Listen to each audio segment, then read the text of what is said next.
having me here. We're working on a project with Moana. She's curating a show this summer, and I hope you have a chance to come to see this project. Kilomètre Cube, Quartier du Spectacle. At the end, maybe I'll introduce this project I'm working on at the moment. So it's funny to be here in Concordia with my teacher, Virgo, like maybe 20 years ago, something like that. Yeah. Yeah, so maybe what I will do is introduction of a few works that were important for me and that maybe can explain a little bit the rest of the work. Considering that it's a design class, I was thinking you'd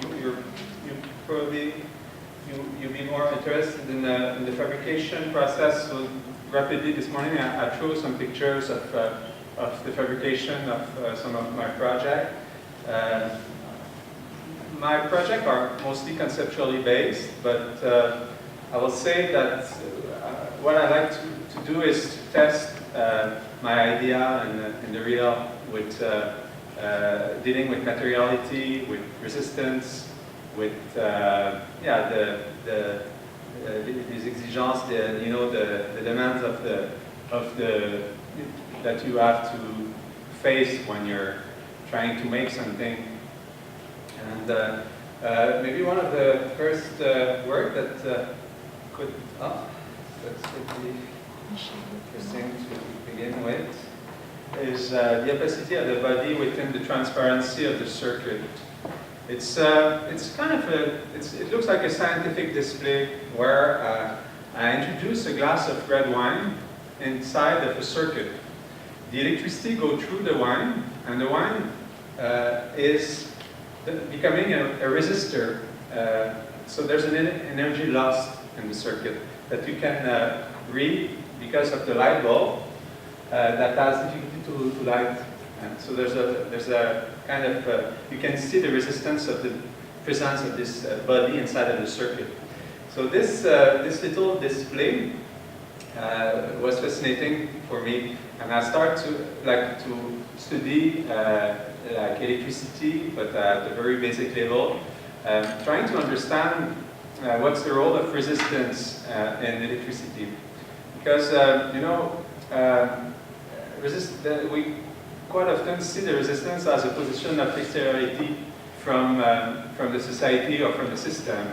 Like resisting was a way of being like outside or against. But in fact, what is interesting in electricity is that to have a circulation of the energy in the circuit, you need the presence of a resistor. It's the resistor that creates this circulation of power. So without resistance, there's no circulation of power. And without power, there's, like we can say also that if there's no power, there's no resistance. So there's this intrication between power and resistance. And the resistance is what reveals the power. So you need the resistance in the structure to reveal its power. And the power needs the resistance to exist and to express itself. So you can understand the relation between power and resistance as something quite interesting that you don't necessarily want to be part of, but it's just like a display that I'm kind of exposing. And each work will try to have this kind of energy exchange or power exchange between elements that I will kind of set. One thing that is even more interesting is that all this experience that I'm describing, that is, based on physics, electric, exists inside of a closed circuit. And a closed circuit looks to me like a barrier or like a limit. What is interesting is that from the resistance and in its action with the power, there's an energy lost. So there's some of this energy that is escaping freely from the system. In fact, this thing is called entropy, and is seen most of the time as something negative by the engineer. For example, they will like to reduce entropy in systems, because it's considered as like the part of the energy that is lost and that should be put to work. So it's seen as something negative, but for me it's more like the positive, like I will say the poetic side that interests me. Is like I'm looking at this loss as a possibility of escaping the limits of this system that I propose. So that's probably where I could see like art also, like you put a system in place, like a dispositif that creates an action in a context, but the art is something that escapes freely from that system and that evade maybe this object like entropy. So there's a few things. It's quite difficult to see, because in this case it's probably not the visible part of what is presented. That is the l'attrait, or the things that is suggested here. But there's something there that was quite important for me. So yeah, maybe just a technical description is like the glass of red wine is immersed in a container filled with mineral oil. The oil is lighter than the wine, so the wine stays in the glass, but it works also as an isolator. And the light bulb is floating inside of the oil also. This piece was, it's from 1997 and was presented in an Artist One Center in Montreal. Another work that I did at the same time, Out of the White, is an intervention on the wall of the gallery where I peel the thick coat of paint, considering that they repaint the wall between each exhibition, and the wall retained like all the stigmat and the traces of all these painting that were hanging, and sometimes on different colors wall. The very thick coat of paint that is hanging next to the hole where it was peeled has a kind of archaeological quality that was at the same time very anthropomorphic and very like reminds me something of the skin a little bit if you look close at the texture of the wall. So it was a bit like taking also the resource from the gallery space, the white wall, the gallery space, taking its power in a way, or its inner like something, its history, and like and just revealing it with a very little action, I will say, or like I didn't add much. I just feel something that was already there to reveal it. And another work, it's all around the same moment. This work is called Line Continue as a Reflection, and it's the idea of connecting maybe a subjective experience. It's a line traced with a pen on the wall that connect with the reflection of light that comes from the glass, the thick piece of glass. There's a phenomenon that you sometimes see on frame that the light saturate in the glass and is projected to the wall. The line is very sensitive, like it has because the edge of the glass is cut straight, and the line on the wall is trying to communicate. So there's like different line, the line of the clamps holding the glass that is very mechanical, the line that is produced by the photon, the phenomenon of the presence of lights, and the trace made directly on the wall. Here I jumped to a project that was made when I was in residency in Paris. I will say that from 2001 to 2013 I mostly lived between Paris, Berlin, and I did a few residency. And at that time I was in the suburb of Paris, invited for a residency. So I was working with the things I could find. Electronics is easy to make things with electronics. You don't need too much material. So here it's a sculpture that has unique function to hold itself. So it is called Stick to Resist, and it was installed in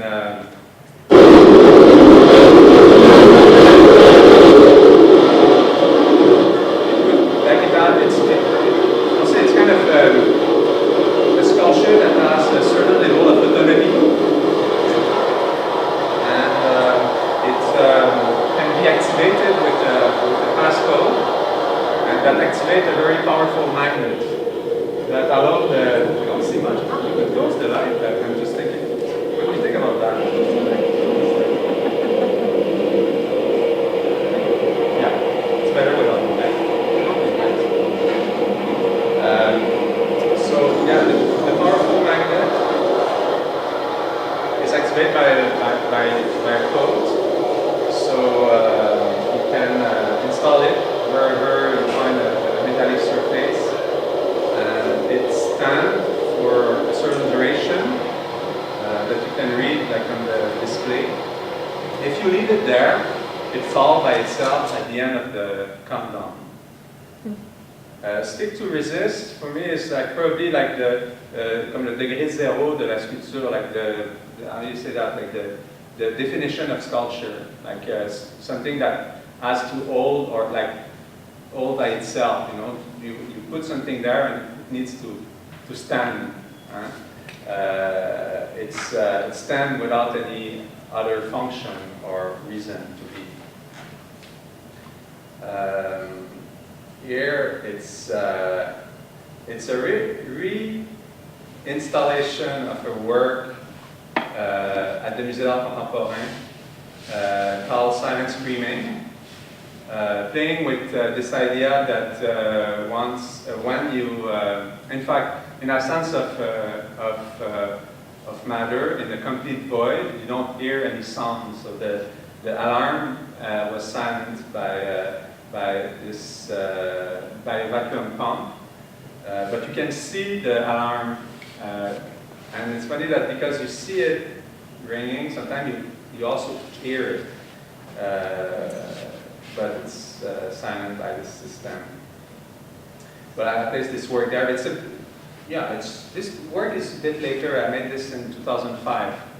The other work were more like 2000. Reparation is another piece I made at the same time in Paris.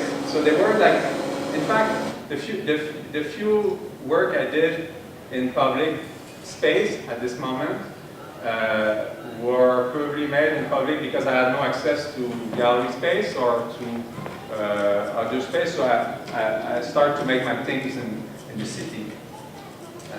This piece is called Reparation. So there's this idea of giving a second chance to those empty containers that are everywhere by filling them with air and water.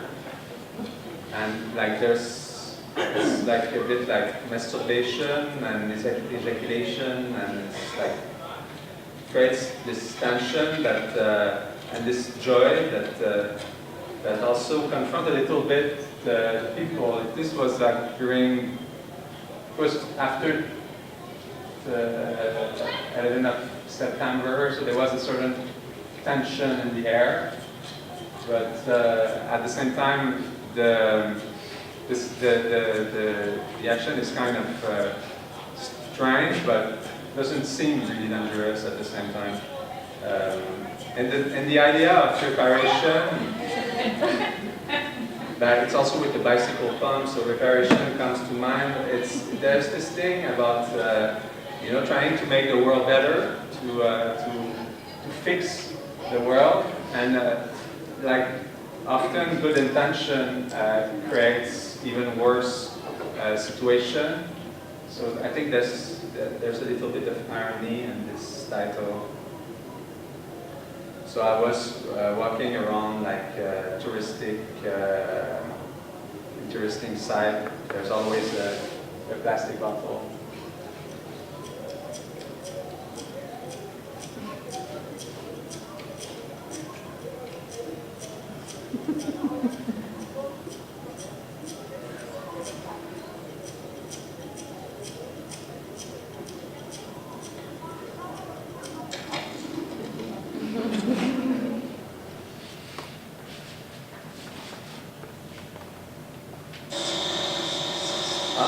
That's not supposed to be there.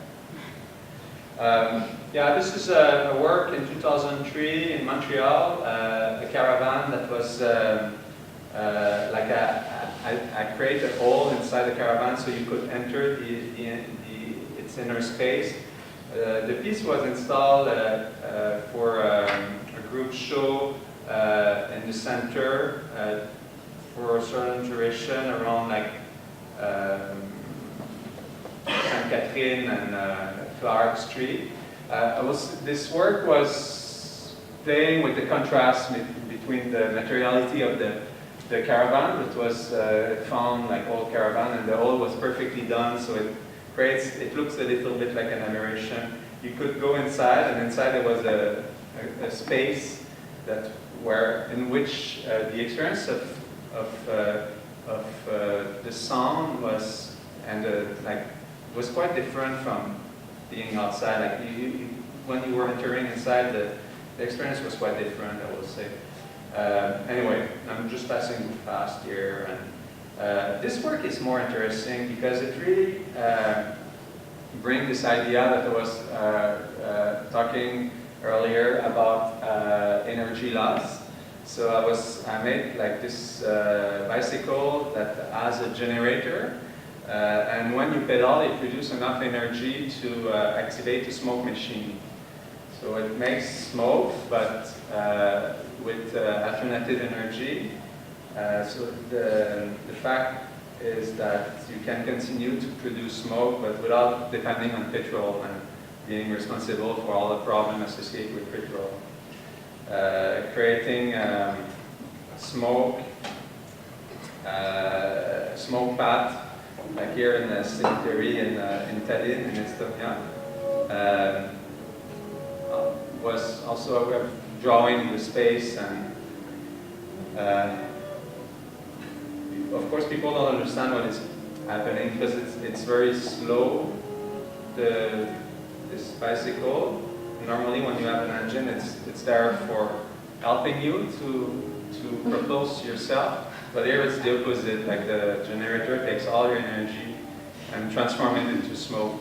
So it's like if you were burning yourself inside the combustion machine and some smoke was like escaping from yourself, like your own energy lost. Michel, I have a question concerning that work. Is there a container with water and it's heat that brings steam out? What is it? It's yeah, you can see here.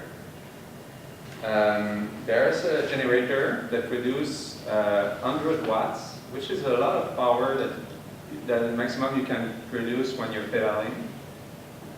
But it's a lot. It's enough to. It's amazing how much energy we can produce by pedaling. This energy is used to supply a smoke machine. It's the equivalent of smoke machine you will have in a bar, or the one that you have in a cigarette, like how you call that? La glace sèche? No, it's glycol. It's a kind of sugar that burns. When it burns, it makes a lot of smoke, but it's very low emission. With 1 teaspoon of glycol, you can fill the room.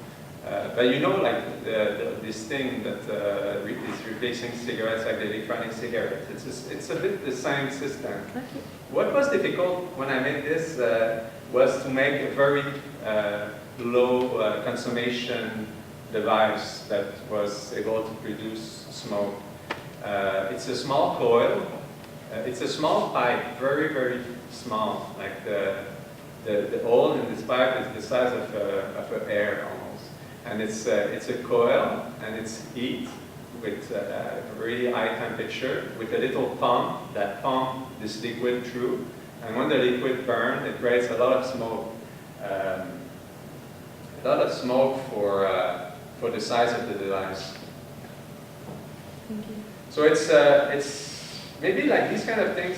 You will say it's at the beginning it's a funny idea, like to inverse also this idea of make something like I want to make smoke as much as people with cars. Like it's a way of reclaiming the street maybe, or to have this capacity of competing and make a lot of smoke, but there's a poetic aspect of it. But there's also an analogy, a political analogy with greenwashing, where you see so much of this in this time. Here, this device produced the sign of pollution, but the fact is that it doesn't pollute. So it's funny. It's like the inversion of greenwashing. There's maybe the poetic aspect of it that I'm not so much interpreting, like in making an interpretation, but it's like in the work also. There's many aspects of the work. I'm presenting this quite fast here. This is a piece that is not so far from here on Canal Chine, that was renovated recently. Maybe now we're entering in public art. I think it's one of the discussion here. So maybe it's interesting to compare. I have a few different projects of public art. This is a project that was done for Biennale with a very small budget. It's always interesting, like what kind of budget you have and what you can do with it, because sometimes you think that with a bigger budget you can make more, but sometimes it's more like the site that gives you more possibility. In this case, making this piece cost in production $2,000. It's a huge piece that was permanent, so it's because asphalt is very cheap, and painting a yellow line it just takes like one day or two. A street light, a street sign also was quite affordable. The piece was made in the context of a group show where everyone has a fixed budget, and many pieces were installed on the side. The most expensive and complicated part of this project was to dismantle the piece after. Remove the piece was even more expensive than making it, because you have to get rid of the toxic asphalt and put back the grass. So for this, it's funny because they decided to keep it, so it was a good deal for me. I could leave the piece there and not have to take care of its removal. Of course, you probably understand how this work deal with the situation in public space, where everything is designed for function and for like everything is controlled.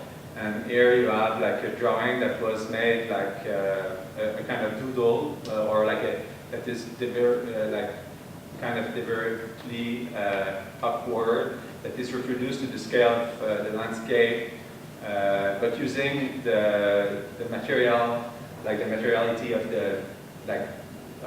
with which the city is built.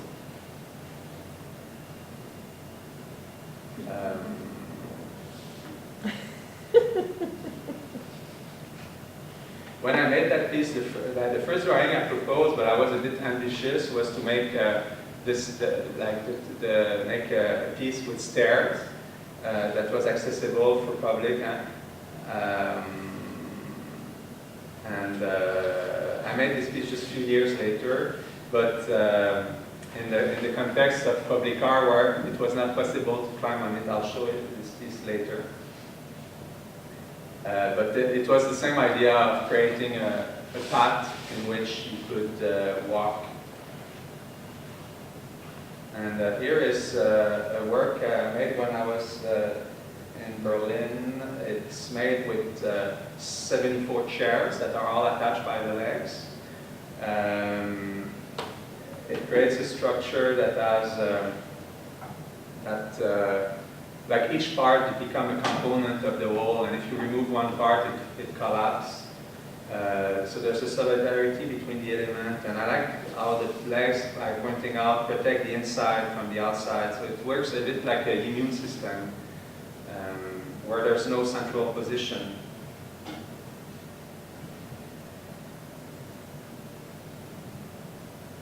And I did like a lot of different projects using furniture.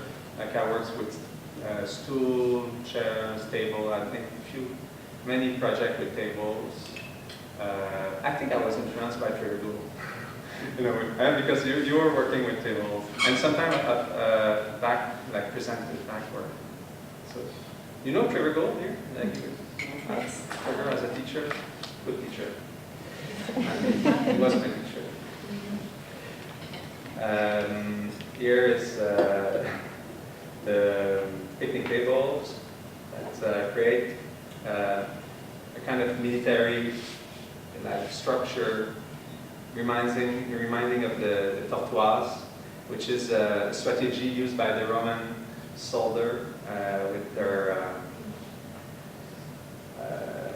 Maybe you remember that from.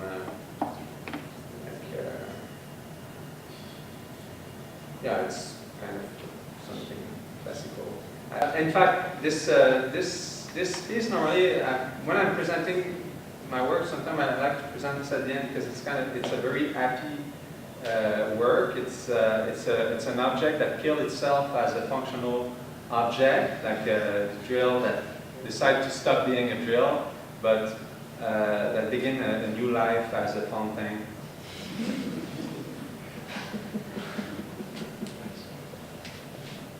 That piece is a public art work that was not made in the context of a commission. I was invited during a biennale in New Orleans, and the piece was made from a grant from a foundation with the help of the curator, using street lights that were uprooted during Katrina hurricane, and I worked on a solution to assemble them together and create this this object that question a little bit like this idea of verticality against horizontality in the city. It's like if the landscape was folded, and yeah, I use that strategy, like of folding the landscape instead of seeing it as a horizontal and vertical, and it creates this shape and space. Is this piece permanent? It was installed for 3 years here,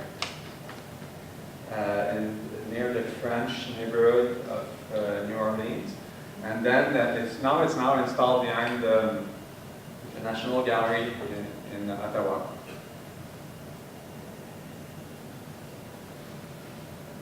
Overflow was like an invitation. It's more like an event for Nuit Blanche in Toronto. It's a waterfall from the 3rd floor of a building that used to be a jail. It was the first jail of Toronto. It is in a neighborhood that is called Liberty Village, or like as a paradox. Yeah, there was this idea of having something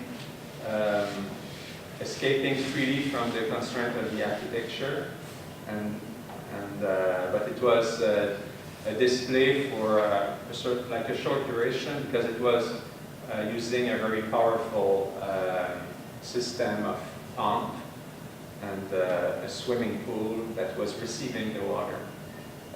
Maybe something interesting about this project is that in context of Nuit Blanche. The productions are made very fast and sometimes with quite interesting budget for an event. But as an artist, it's very difficult to participate in the production. It's taken over by the fabricator and by the team of people organizing. And it was too late when I arrived on site. The piece was not working because there was a pool just under the window, and like made with a big plastic bash, and it was the only thing we could see. So, and I wanted to fix that, find a solution to fix that by like adding things that could have flowed outside of the door, outside of the window. But it was impossible to have, like they didn't want me to fix my piece because they said like it was not in your drawing, it should, it doesn't work, like you have to deal with what you propose. So at night I rented a truck and I went to the dump, and I filled a big truck, like 27 feet long truck of garbage, and, mostly like plastic chairs, beds, TV, and things like this. I filled the truck with friends, and I emptied the truck overnight and fixed the piece, and it worked very well. Share propulsion car.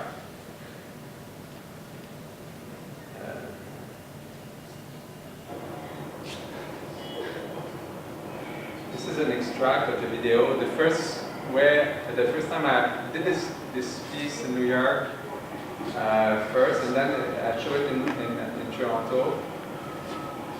It's a car that works only with the fate of its passenger.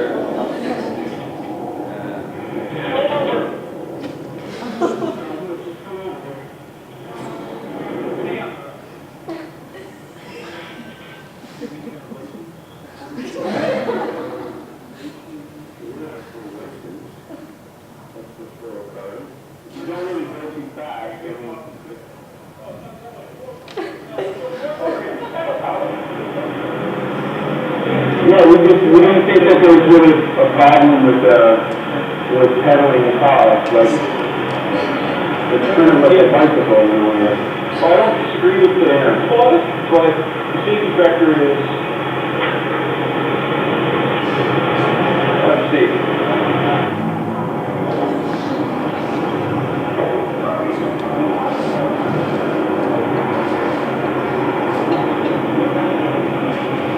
Maybe can we get an escort back? And I don't know what to say about like safety. I don't know. Yeah.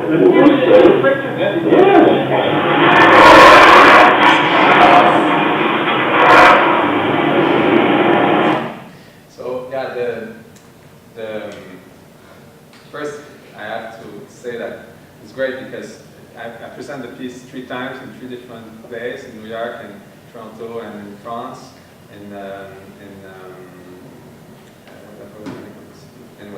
And every time, like it's always the director of the board driving, or like the director of the gallery, like sitting next to it. So like they always want to drive the car, so that's perfect. Like so then they take the responsibility because he was like Dean Baldwin, an artist here.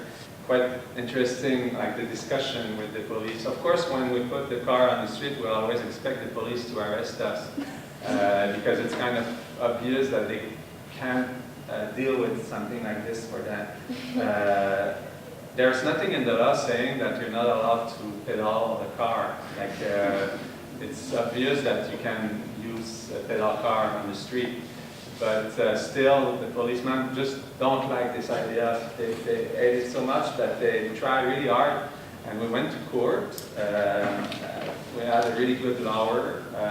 The funny thing, he was representing the CAA, like the Association for Automobilists. But he was not so pro-car. So we we had a really interesting, like it was like the plaidoirie was quite interesting. It was about the fact that, in fact, what defines a car, it's the way it is proposed. It's not how it looks like.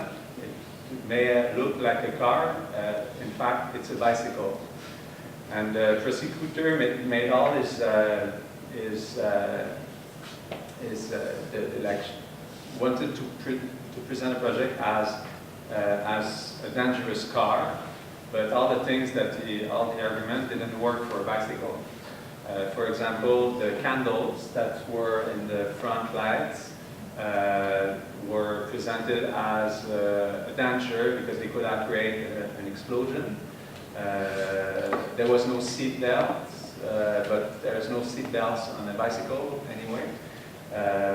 And all these things. So we won the case. So that means that we don't need, we don't need petrol anymore. We have like this is like the solution for we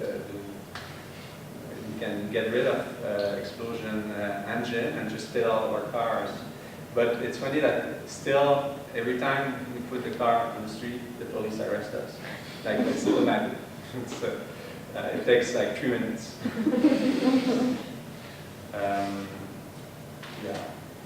Project in Winnipeg. Maybe I can say that I was fascinated by this idea of creating an inner space that was like a private space inside of a public place, and the piece is made of granite and was produced during a residency in China in granite from the model that I made as maybe I will say something quite important when you're making big sculpture is to make like a model that is quite large as well, so it needed less place to interpretation. The model here was very simply made. It's a technique that was used by Classic. It's just take like a piece of cloth, dip in polyester, and you let it fall on any object, and it frees on the object and creates a beautiful drapery. Then you fill the gap, and you cast. This one is a cast in the rattan. And then we get the piece carved by carver. And the funny thing is, like, the model takes like 3 months to make because I don't know, but you have to find out how to make it and everything. But casting the piece in stone takes maybe a week and a half or something. Like carvers are extremely fast and powerful. But these days you can have it 3D cast, which is a bit slow and expensive, but you have those rooted and the job, but also on stone. And Revolution was this idea of bringing the stairs inside of an infinite loop.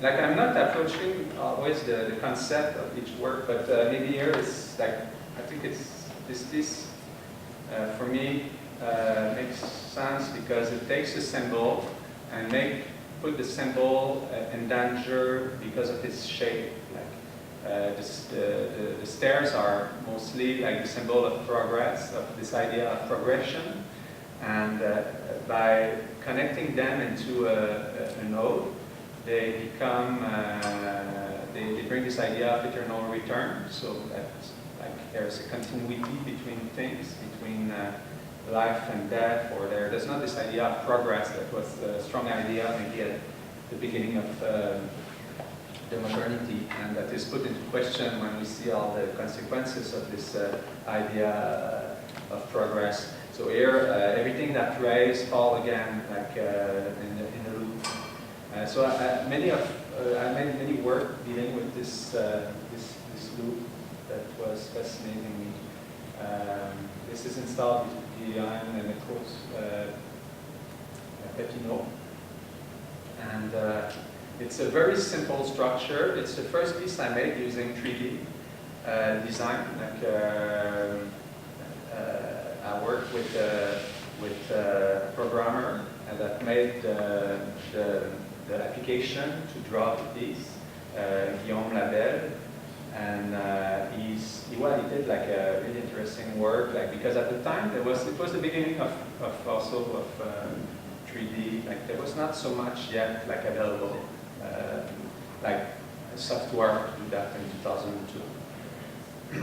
And this was like the first experiment. That's the model I showed to the engineer. It looks really, really bad, and it was made in cardboard. But it's a very simple design. It's just like those 3 pieces there. That when you attach them, they like 3 times this. It creates the loop. So it's very efficient way of building things. Like because it looks like a complex shape, but in fact it's extremely simple. This is the second model I made that I present to the jury. This was it was long to make because it was. I didn't know so much how to do, so I made it in steel welded with lead. It took so long time to weld, but it was convincing. And later I wanted to make this piece accessible for public. That's the model of the piece, and that's its realization. This was later in 2012, and installed in a monastery in Bretagne, in France, in the north of France. The experience of walking through this structure is very singular. Like you get lost very fast. You don't know where is the beginning and where is the end. If you stop on one of the platform, it's difficult to know where you come from, where you were going. So there's something about the visuality of the shape, but there's also something about the experience of it. Here is a work. Yeah, maybe it's yeah.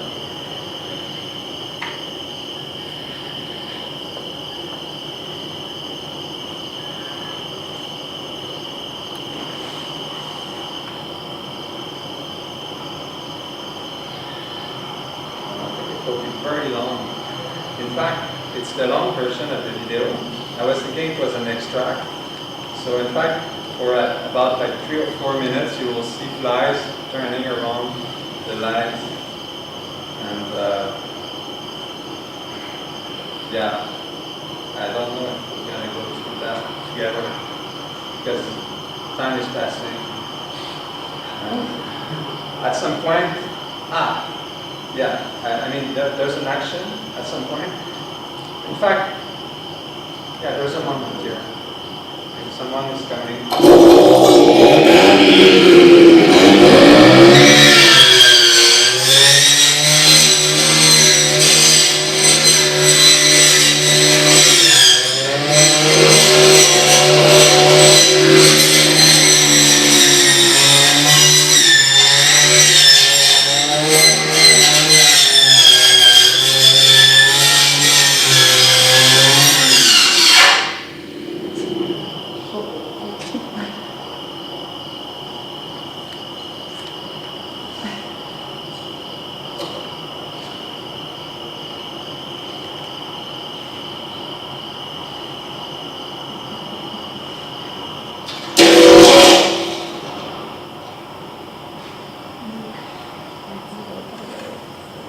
Into the dark.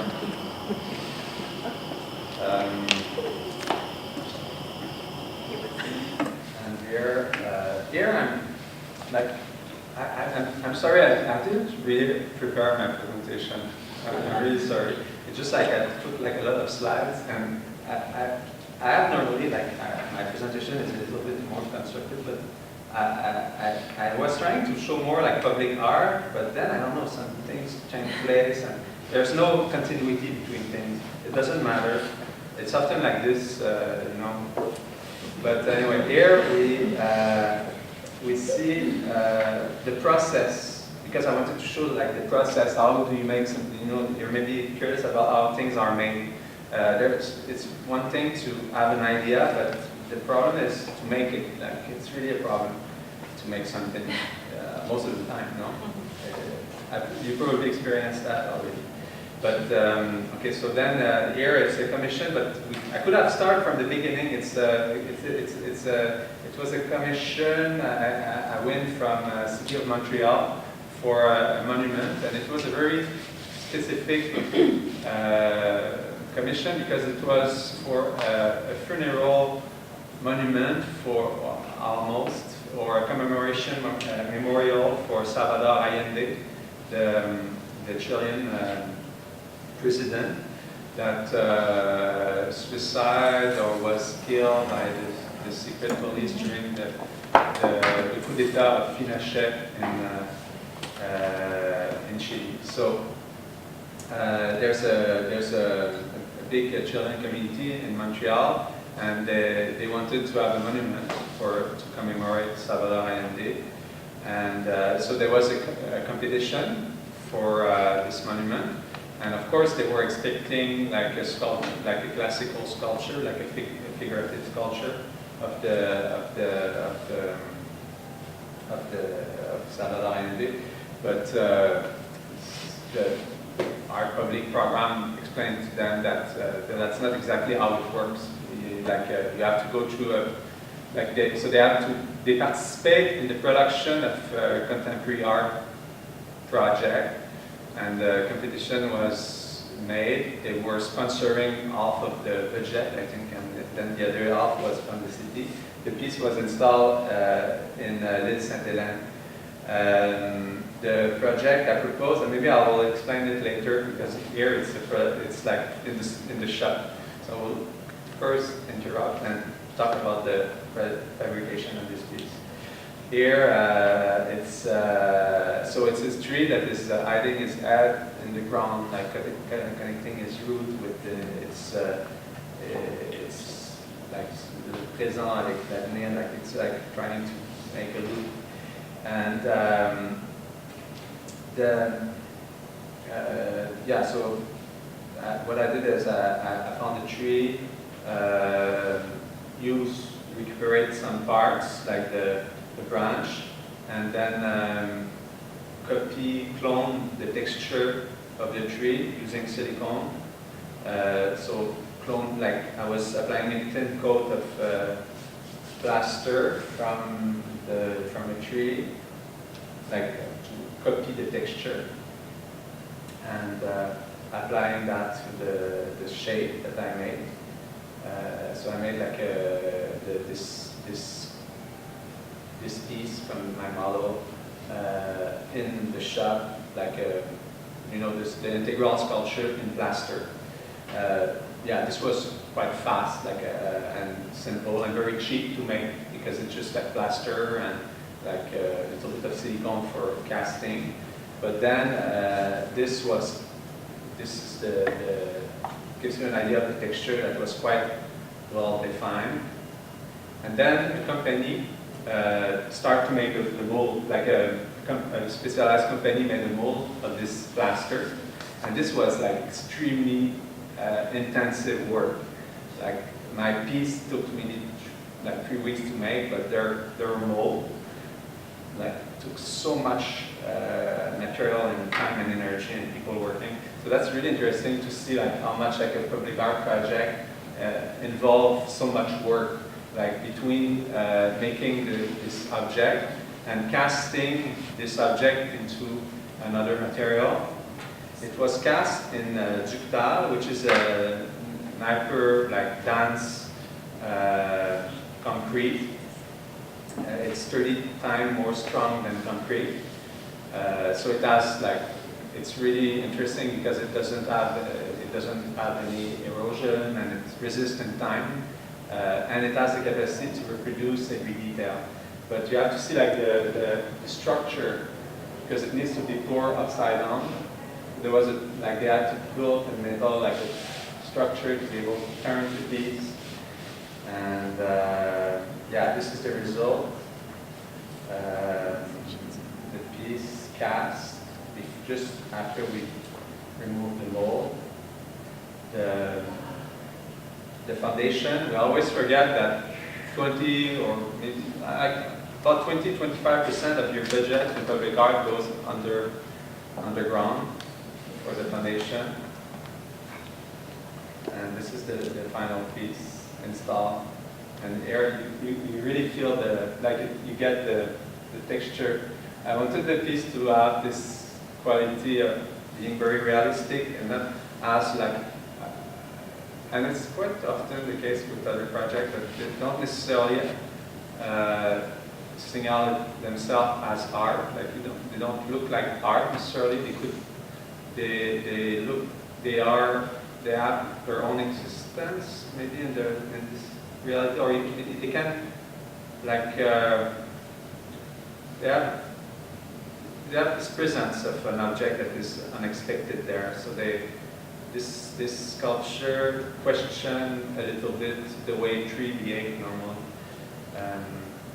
I think this tension that you can feel in the tree talks about oppression, but at the same time, it's like an arc that you bend, so it's ready to explode at the same time. The art is like a kind of classical form, like to talk about commemoration. But here, I like that this tree is connecting, and so it works like a bridge and connects its past with its present. So yeah, this is like a public commission that is installed sur l'île Sainte-Hélène. This was an invitation from like curators for the Nuit Blanche in Paris. It's like it was like I proposed this idea as a joke to the curator, but the mayor of the city really liked it, so he found a way to sponsor it. It was like the most crazy thing about in terms of like what it was, that because it really worked in this, like has an effect on the city. Yeah, it's a big disco ball. It was like the largest disco ball. Some people attempt to beat my record from them, but didn't succeed really, in fact. So it was suspended by a crane 60 meters from ground with searchlights. When I proposed the project to the city, I said that Paris is known as the city of light, and because of all the light pollution, we don't see the sky anymore. And the sky was very important because it's like by looking at the sky that probably Paris became like the city of light, because light is like reason and so on. So because this kind of idea of looking at the sky as a way of getting wisdom. And so yeah, so I proposed that as a solution to fix the problem for one night, and it worked.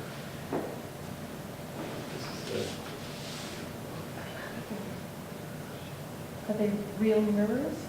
Yes, and there was another, like at some point I presented a piece in another context with plexiglass because the side could not hold the mirror and it didn't work. Like it's only a mirror that makes disco ball working. Like it's really like the quality of the reflection that comes from the mirror.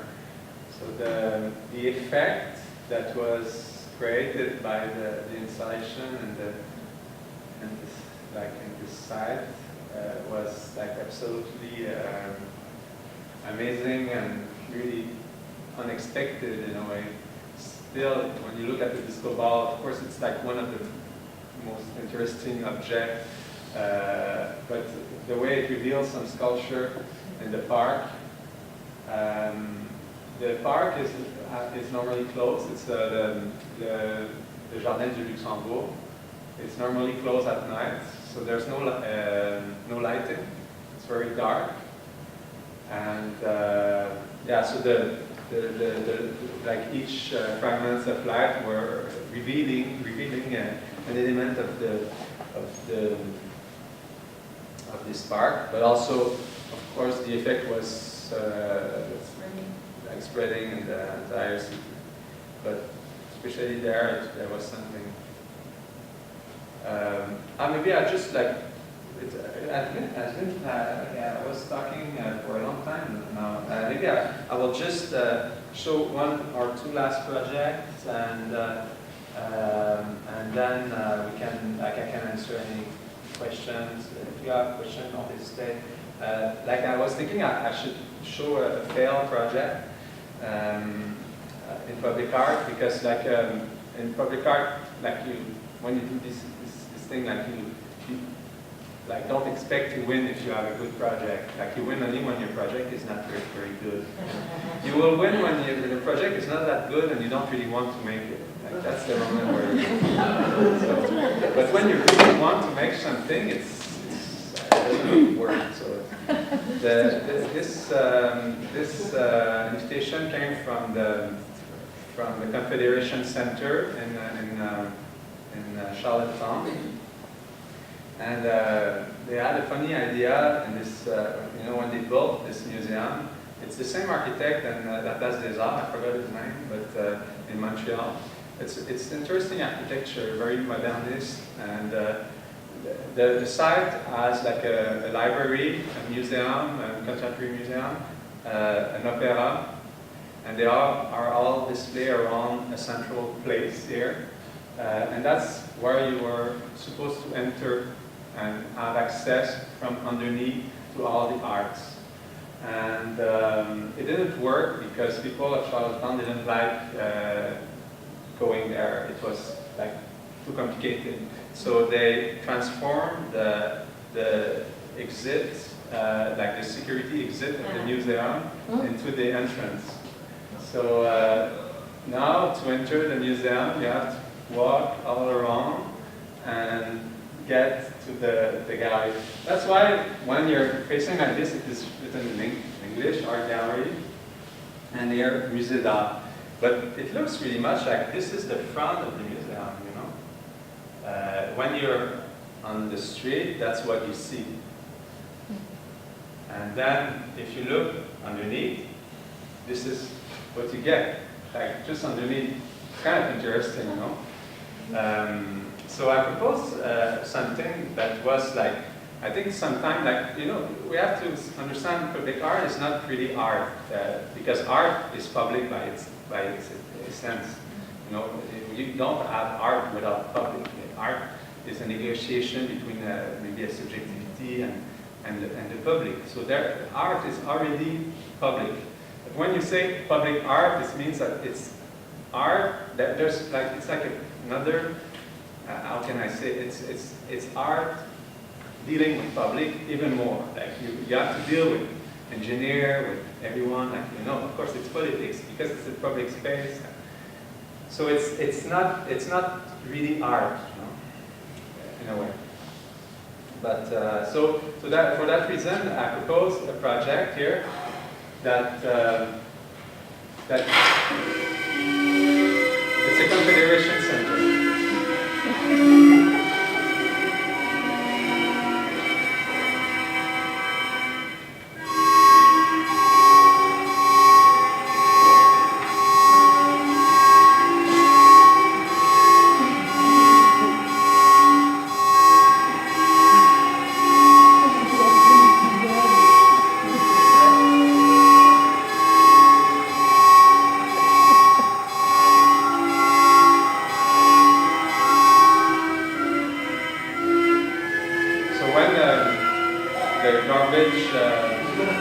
one needs to go, like every Thursday afternoon or something.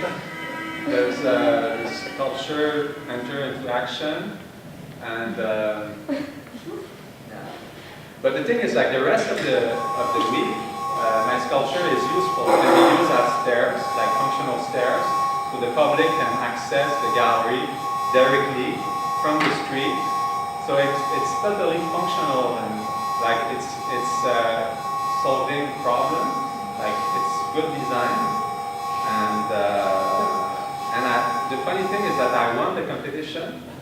So the jury like recommend my project, and then I was kind of scared because it was big and like in terms of technique, like make the thing work. But the funny thing is that I found like people that wanted to make this piece and that were able to guarantee it for 5 years. I had 3 engineers that signed up my drawings, like structural engineer, electric engineer, hydraulic engineer. I came with like the most like serious package ever because I said like, look, I don't know if I can make this piece. Like it's a bit challenging. So like I asked them to pay the design part of the project to be able to put together the project, and the board of director decided to not make my project. It's terrible. I was so upset because they are not supposed to do that, you know. But so this project doesn't exist. Yeah.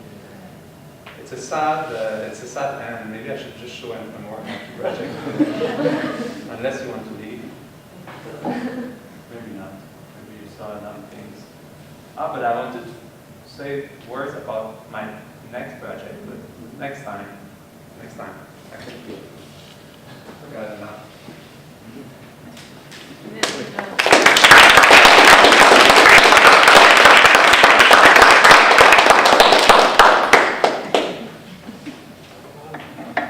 Any questions? A quick one for Allende. Yeah.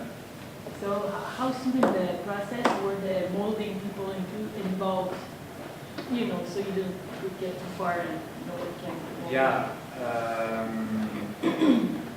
In terms of I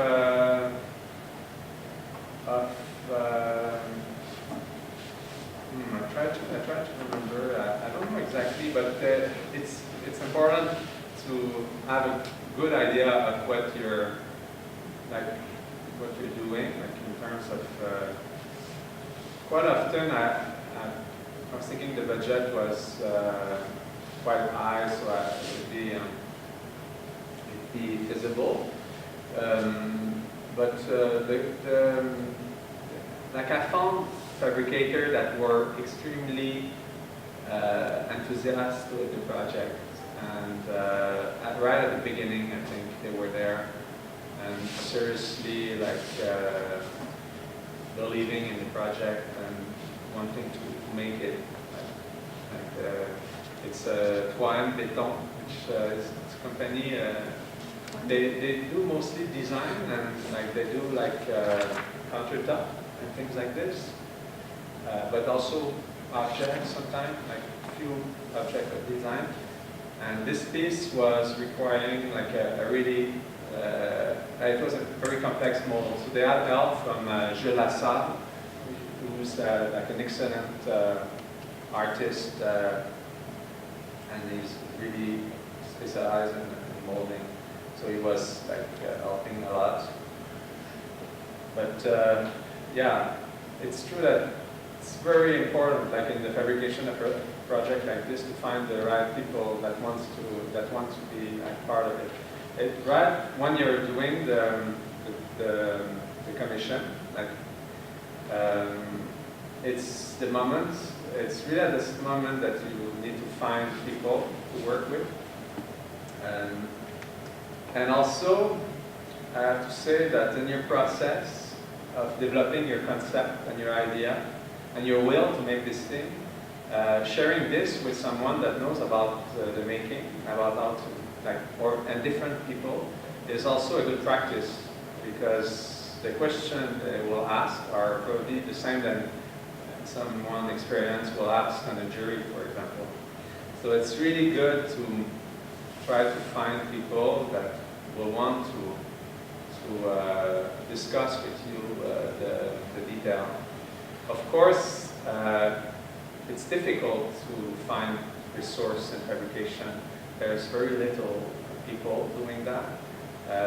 We are experiencing maybe the problem of the delocalization. Like there's so many artists and not so many people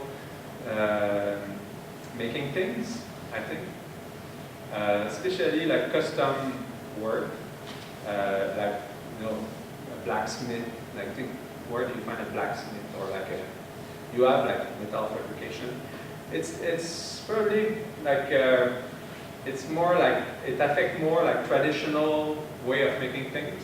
But if you're working with the industry, there's resources, but it's something that you develop over time. It's like finding all those resources. But it's true that it's very important right at the beginning to try to find like a way of making things, because it's part of the, an artwork is not just an idea. It's something that manifests in a form, and if it implies the work of other people, they need to understand what you're doing as much as you. So you need to communicate your idea very well to them, and because these people, they want to know what they do also.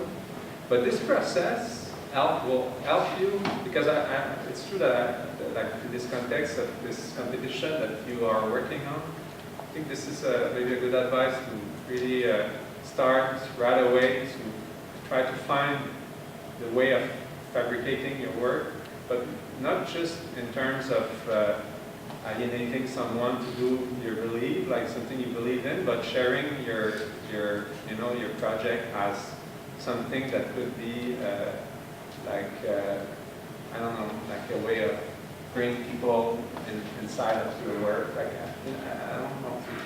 Do you see the difference between, sometimes we need to find the good relation with fabrication, because it's really like a large part of a project, especially when you have a budget like this. I think it's a budget that is around 50,000, something like this, for this commission. It's it depends on the context, but it's a lot of money, but it's not so much money when you think it depends how you use it, it's interesting. I think this question is a good question. Thank you. To what extent do you make your piece? To what degree do you make your piece? Some of them are maybe more centered to build.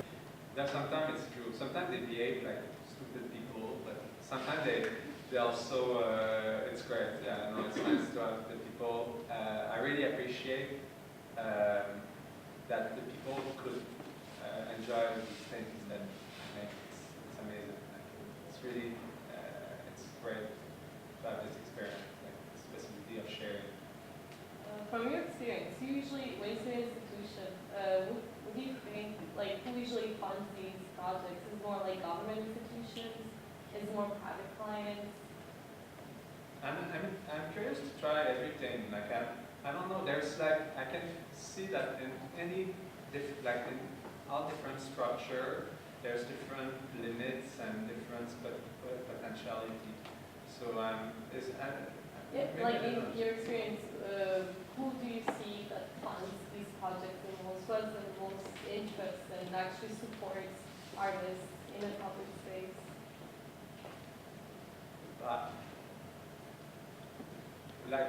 Artists often instrumentalize for a lot of different reasons. It gives city, official want wants public art these days, and they talk about it a lot. And they think it's important for Montreal to be like a great city to have public art. But it's not, they don't really want art. They are not like able to deal with art. Like, they don't know what art is anyway, but they have an idea of what it is, and everyone has an idea of what art is, and it's a bit annoying sometimes to have to, you know, they kind of, like everyone wants something from you, and you want also something, and how do you make your object, your art stand and go through this? It's a good question.